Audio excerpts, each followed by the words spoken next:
The myth of overpopulation originated in England in 1798, when a vicar named Thomas Malthus, who fancied himself something of a mathematician, saw that food production increased incrementally, but people reproduced exponentially. He sat down and did some simple math, and summarily decided that the world would be out of food by 1890. He blamed reduced mortality rates, and recommended killing off the have-nots of society, lest the haves starve to death. This cry was taken up by Paul Ehrlich of Stanford University in 1968, who claimed that reckless human reproduction had overwhelmed the Earth. Massive famines would result, which would destroy, best-case scenario, 1/5 of humanity by the end of the 70s, and the planet would follow. This fear produced large donations for the newly created UNFPA, which thrives on an imagined crisis that has been both imminent and rescheduled again and again over the past 2 centuries.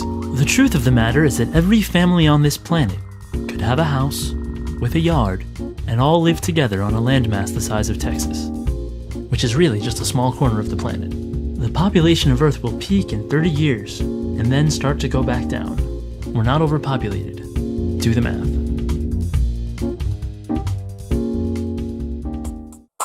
From the time of the cavemen all the way until today, humanity continues to exist because each generation of people has produced another generation to replace itself. Scientists have figured out how many people need to be born each generation to replace the generation before. That number is 1 person per person. All things being equal, this creates perfect demographic balance. Since women are the only ones who can have children, replacing every person on Earth means each woman needs to have 2 children, one to replace her, and the other to replace the man, who cannot have children. The total fertility rate is the average number of children each woman in a society is having. This number shows us if a society is growing or shrinking. In developed countries, the replacement rate birth rate is 2.1 children per woman. This will keep the population stable, but even that is assuming that every woman has children, and that there are no wars, famines, or disease. In the real world, disasters happen all the time, and sadly not all children reach adulthood, especially in poor countries. This pushes their replacement rate up to 3.3 children per woman. Since not every woman wants to have children, in order to keep the population stable, some women need to have more than 2.1 children to balance the birth rate with the women who are only having 1, or no children at all. Maintaining this balance is of the utmost importance.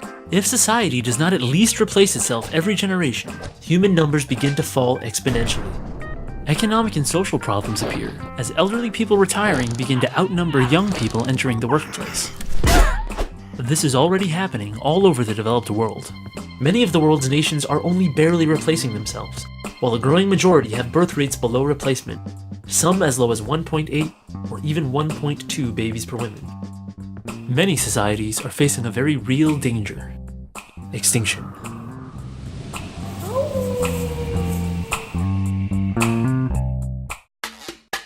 According to believers in overpopulation, there are so many of us on the planet that food production cannot possibly keep up.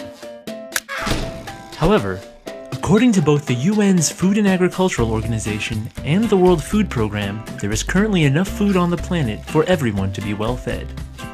Not only that, but we're growing this food on less land than we did in the past. This is why in the United States, for example, the government can afford to pay farmers not to grow food, but instead return their farmland to the wild. Modern technology also allows us to grow food on land where it would have been impossible to do so, even a few years ago.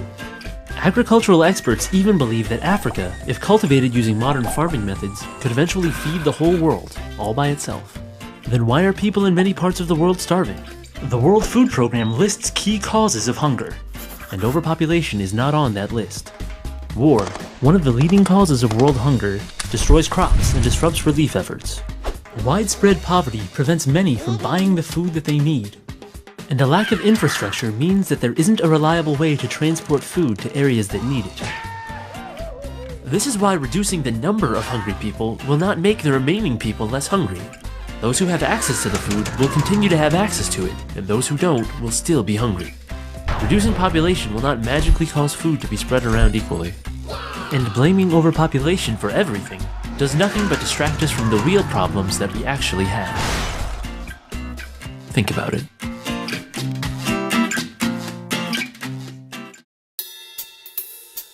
When human beings first showed up on this planet, there weren't very many of us. And we faced a hard life of meeting our basic needs. Chances are, early humans spent a good deal of time hungry, cold, and without shelter. That is to say, poor. According to the World Bank, poverty is when people are deprived of well-being as a result of low income and aren't able to get the basic goods that they need for survival with dignity. How did any of the human race advance beyond poverty? We kept multiplying and we formed communities. In communities, people stop spending all their time on simple survival and are able to do things like divide up tasks, share resources, and pool their mental energies to come up with creative solutions to problems. These communities started with families, then grew into extended families, entire tribes, and then finally cities and nations. So what effect has this growth had on poverty? According to demographers, a very good one. In fact, history shows that as our numbers have grown, so has our average standard of living. Scientists measure this standard in everything from per capita income to average amount of calories consumed, even average height. And all of these averages have been increasing. Even though poverty still exists, the percentage of poor people has actually decreased as population has grown. The reason for this is that human beings are not simply consumers, we are producers. This is why, over the ages, we have learned how to do things like produce more food on less land, find better energy sources, and make sure that more people have enough to eat and a roof over their heads. And this is also why, though urban poverty is still a huge problem, statistics show that the poor who move to large communities actually have better chances of rising from poverty than they did in areas where there were fewer jobs and less opportunity. For this reason, poverty is a problem that is not solved by eliminating people. Poverty has always been a problem, even when there were scarcely any people on the entire planet. People are the only proven way out of poverty. Removing them will only leave the poor right where they started. Think about it.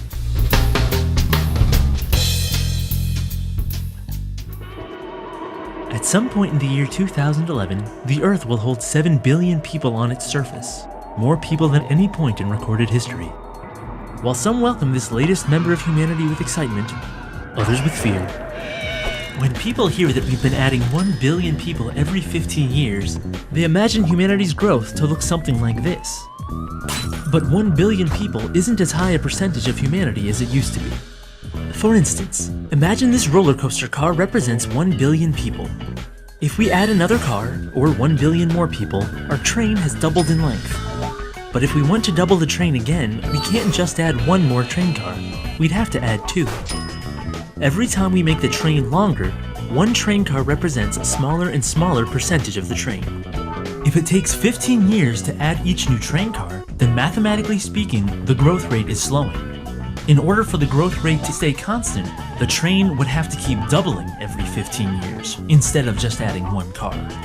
Human population growth is the same way. In 1804, the world's population hit 1 billion. By 1927, that number had doubled. But by 1960, that number had only grown by half. By 1975, it was only growing by a third, and then a fourth, and then a fifth. To see how population growth is slowing down, we look at a number called the global total fertility rate, which is the average number of children each woman is having. And over the last 40 years, that rate has been rapidly falling. According to the UN's current data, the world's population is due to peak in 25 years. After it peaks, it will start to go down. By the end of the century, we'll be losing 1 billion people every 20 years. This year, the world's population will hit 7 billion. In 75 years, we'll be back here again. Think about it.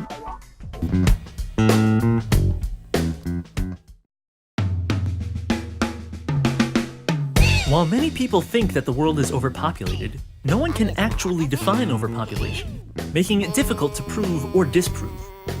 The best they can do is point to examples, such as traffic jams, homelessness, and long lines at the coffee shop. But these are not examples of global overpopulation. These are examples of urban overcrowding. We know this because these conditions only exist in cities. And cities, by definition, are places where very large numbers of people are deliberately grouped together. All these people make innovation, collaboration, and economic development possible where it wouldn't have been otherwise. And, as anyone who's ever been to a rock concert knows, when you group large numbers of people into one place, it gets crowded. And, like a concert, a city is crowded because people come from miles away to be there, not because people are recklessly reproducing. In fact, Studies show that the birth rate actually drops when people move to urban settings and is notably lower than the rural birth rate. Less space and a higher cost of living make it less feasible to have a large family in an urban setting, as opposed to the country, where a large number of children help you to do things, like run a farm. An empty city is a failure, since no one wants to be there. The thing is, having so many people in one place poses certain logistical challenges, which means infrastructure needs to be built to support them. Sometimes this infrastructure fails, resulting in unemployment, homelessness, gangs, and other social evils.